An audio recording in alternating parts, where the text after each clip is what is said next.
And what's going on, everyone? Thanks for tuning back into the channel today. I appreciate everybody's support and watching things that are going on around here. If you like the channel, make sure you subscribe down below.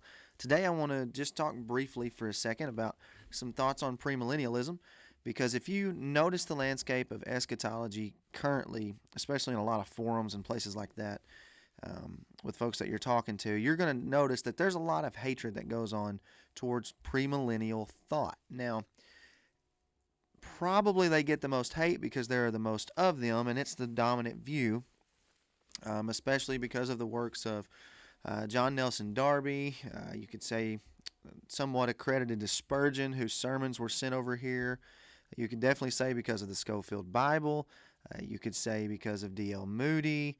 You could say because of Billy Graham, and really just all of that 20th century thought that went into so much of that work, from Hal Lindsey's Late Great Planet Earth and their understanding of this generation. And the reason there was such a high climax to premillennial thought, because they believed that a generation was 40 years, just like I do, biblically speaking, but they thought that Israel becoming a nation again in 1948 made that the beginning of that prophetic time clock, which is why everybody predicted the end in 1988. So that's why you had the books like 88 Reasons the Rapture Will Happen in 1988, because they were timing a generation 40 years from 1948. So it's become really popular now to hate on premillennialism, which obviously I'm not a fan of premillennialism. I disagree with pretty much the entire construct, but they do get some things right. And a few things that they get right that I think the postmillennials and the amillennials need to take note of is that they see eschatology and the importance of the ethnic Jews, okay? And I would even go as far to say that they see the importance of the Old Covenant structure. Now, if you're not real familiar with eschatology and what goes on in this channel, the Amill and the Postmill do not think there will be a rebuilt temple in Jerusalem.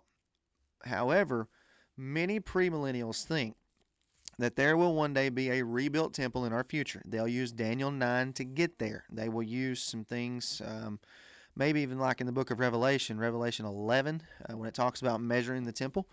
They would use some of those things and talk about a future rebuilt temple out in mind in your future.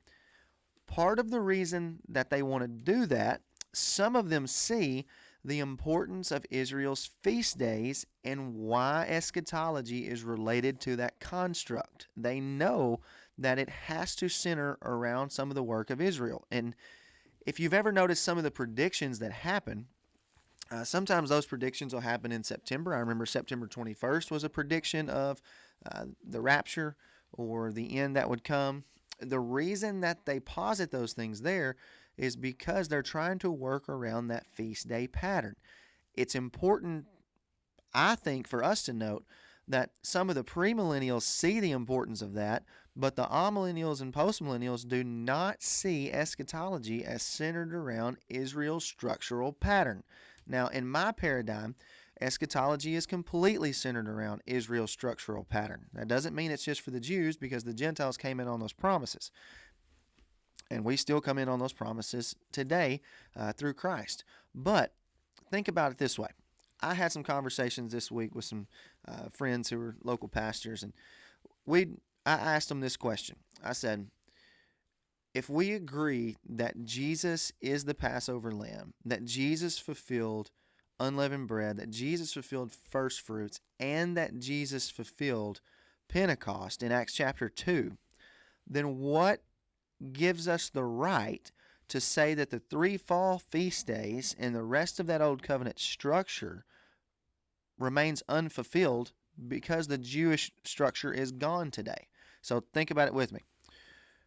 If that Jewish structure is now gone, why would the first 4 feast days be fulfilled and the final 3 feast days not be fulfilled?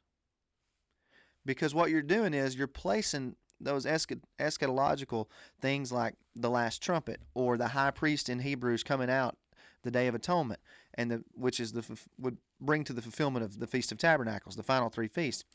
Essentially, you're saying, okay, those are going to remain unfulfilled, and then you're separating Paul's eschatology from Israel's eschatology.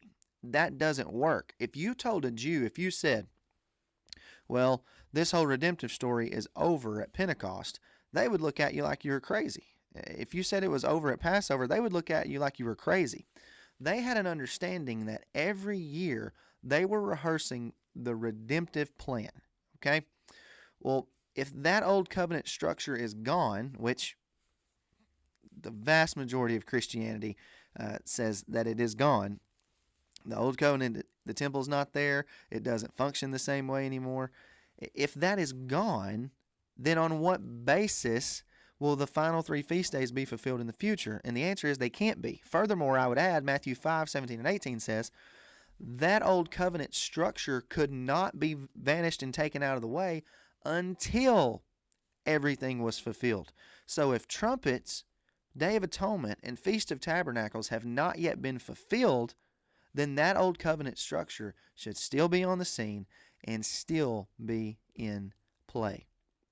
When we start thinking that way, and I think there are some premillennials who do think that way, and kudos to them because they're getting it on that part, okay? When we start thinking that way, our eschatology will start to come in line. Now, let me just give you this thought. In Acts 26, Paul said, he taught nothing other than what was found in the law and in the prophets, what Moses said and what the prophets said. So whatever Paul taught, he got it from the Old Testament. You can't say that Paul's eschatology differs from the eschatology of the prophets. So when Paul's quoting the prophets in 1 Corinthians 15, when he's quoting the prophets in all the other places, you can't say that it's separated from the eschatology of Old Covenant Israel, because the hope of Israel was related to New Testament eschatology. So I think they're completely wrong in their thought, the premills, in their thought of wanting to bring back a temple and reinstitute, to some degree or another, some form of this Old Covenant structure. They're wrong in that because it never could have passed away in the first place if it hadn't already been fulfilled.